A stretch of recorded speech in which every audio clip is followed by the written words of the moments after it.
যারা জিতবে তারাই পৌঁছে যাবে সবার শীর্ষে। বিপিএল এ এবার হাই ভোল্টেজ ম্যাচে মাঠে নামছে দুই শক্তিশালী দল সিলেট টাইটান্স ও রাজশাহী ওয়ারিয়র্স। একদিকে রাজশাহীর হয়ে প্রস্তুত সাহিবজাদা ফারহান, নাজমুল হোসেন শান্তরা, বিপরীতে প্রথম ম্যাচের বদলা নিতে চাইবে মঈন আলী, পারভেজ হোসেন ইমনরা। বিপিএল এ এমন হাই ভোল্টেজ ম্যাচে দুই দলের শক্তিমত্তা ও দুর্বলতা নিয়ে বিস্তারিত থাকছে এই রিপোর্টে। এবার সিজনে এখন অবধি অসাধারণ সময় কাটাচ্ছে রাজশাহী ওয়ারিয়র্স।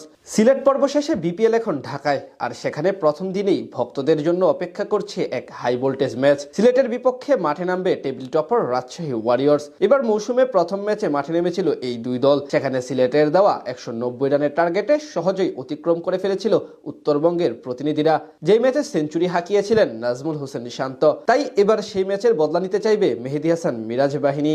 2026 সিজনে এখন অবধি অসাধারণ সময় কাটাচ্ছে রাজশাহী ওয়ারিয়র্স। নাজমুল হোসেন শান্তর অধীনে 8 ম্যাচের 6টিতে জিতেছে ফ্র্যাঞ্চাইজিটি। সর্বোচ্চ 12 পয়েন্ট নিয়ে সবার শীর্ষে আছে তারা। সেখান থেকে বলা চলে সিলেটের জন্য বেশ চ্যালেঞ্জিং হবে এই ম্যাচ। তবে রাজশাহীর জন্য দুঃসংবাদ হলো চুক্তি শেষ হওয়ায় বিপিএল ছেড়েছেন দুর্দান্ত ফর্মে থাকা মোহাম্মদ ওয়াসিম। তাদের হয়ে এবার আসরে 4 ম্যাচে 188 রান করেছেন এই ব্যাটার, প্রায় 66 গড় এবং 150-এর উপর স্ট্রাইক রেটে। যদিও তার পরিবর্তে আবারও স্কোয়াডে যুক্ত হয়েছেন পাকিস্তানি তারকা ওপেনার সাহিবজাদা ফারহান। সেক্ষেত্রে ওপেনিংয়ে তানজিদ তামিমের সাথে দেখা যেতে পারে তাকে। 3 নম্বরে দুর্দান্ত ফর্মে থাকা নাজমুল হোসেন শান্ত ভীতির কারণ হতে পারেন প্রতিপক্ষের জন্য। এবার আসলে যে একমাত্র সেঞ্চুরিটি করেছেন তিনি, সেটিও ছিল সিলেটের বিপক্ষে। তাই এদিক থেকে বাড়তি চাপে থাকবে মিরাজরা। মিডল অর্ডারে অভিজ্ঞ মুশফিকুর রহিম ও জিমি নিশামের উপর আস্থা রাখবেন কোচ হান্নান সরকার। স্পিন বিভাগে সন্দীপ লামিচানে হতে পারেন ক্যাপ্টেনের ট্রাম্প কার্ড। তবে পুরো ম্যাচে প্রতিপক্ষের জন্য মাথা ব্যথার কারণ হতে পারেন আসলে এরই মাঝে জোড়া হ্যাট্রিক করা রিপন মন্ডল। মিডল অর্ডার এবং পেস ইউনিটের দিক থেকে কিছুটা এগিয়ে থাকবে তারা।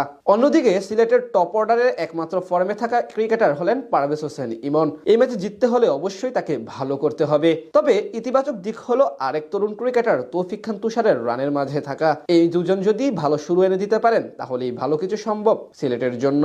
মিডল অর্ডারে দলের আস্থার নাম আফিফ হোসেন ধ্রুব, যদিও টুর্নামেন্টে এখন পর্যন্ত বড় কোনো ইনিংস খেলতে পারেননি তিনি। এছাড়া অভিজ্ঞ মঈন আলীকেও জ্বলে উঠতে হবে আরও একবার। ব্যাটাতে এবার সিজনে এখন অব্দি 20 বল মোকাবিলা করে 42 রান করেছেন এই অলরাউন্ডার। পাশাপাশি বল হাতেও দলের জন্য রাখছেন কার্যকরী ভূমিকা। এদিকে এই ম্যাচের আগে যদি ইংলিশ আরেক অলরাউন্ডার ক্রিস ওকস যোগ দেন তাহলে সেটি দারুণ ব্যাপার হবে সিলেটের জন্য। পেস ইউনিটের শক্তি বাড়ার পাশাপাশি আজমতুল্লাহ উমরজের অভাবটাও পূরণ করতে পারবেন তিনি।